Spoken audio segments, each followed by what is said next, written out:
আসসালামু আলাইকুম বন্ধুরা। এই বন্যার পানিতে জানেন আপনারা সব তলায় গেছে, ফেনী, নোয়াখালী, কুমিল্লা ওদিক দিয়া বন্যায় অনেক পানি হয়েছে, ঘরবাড়ি সব তলায় গেছে গা। এখন বন্যার পানি আস্তে আস্তে কমতেছে, কিন্তু এখন পর্যন্ত এতক্ষণ ছিল খাওয়া দাওয়া থাকা জায়গার মানে একটি সমস্যা। এখন দেখা গেছে আপনার সাপের সমস্যা। এখন বন্যার পানিতে সাপ ভাইসাইতেছে এবং দেখা গেছে অনেক জায়গায় অজগর সাপও দেখা গেছে, যে আমার পাশে দেখতে পাচ্ছেন একটি অজগর সাপও ধরা পড়ছে অনেক জায়গায়।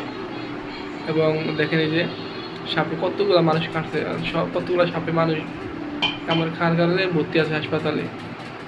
মানে সাপের অনেক আতঙ্ক। মানে এই যে আমার পাশে দেখতে পাচ্ছেন এই যে ঘরের ভিতরে সাপ, ঘরের ভিতরে সাপ, মানে ঘরের ভিতরে এক আরও পানি ঘরের ভিতরে। এই ঘরের ভিতরে এই যে সাপ দেখেন কীভাবে আইছে। তার মানে মানুষ কি আতঙ্কে থাকবো, মানুষ কই থাকবো, কই ঘুমাইবো। এই খাড়ের ধরেন ঘরের ভিতরে পানি আছে, এই পানির ভিতরে খাড় আছে, এই পানির ভিতরে যদি সাপে ভরে ফেলি, সাপটা খাড়ের উঠতে কতক্ষণ, খাড়ে পড়লে তো সাপটা কামড় দিব নাকি। তো বন্ধুরা আপনারা সবাই সতর্কভাবে থাকবেন সাপে কামড় থেকে, এবং সাপে যদি কামড় মারে নগদ আপনারা নিকটস্থ হাসপাতালে যাবেন। তো বন্ধুরা ভিডিওটি ভালো করে লাইক করবেন। আল্লাহ হাফিজ।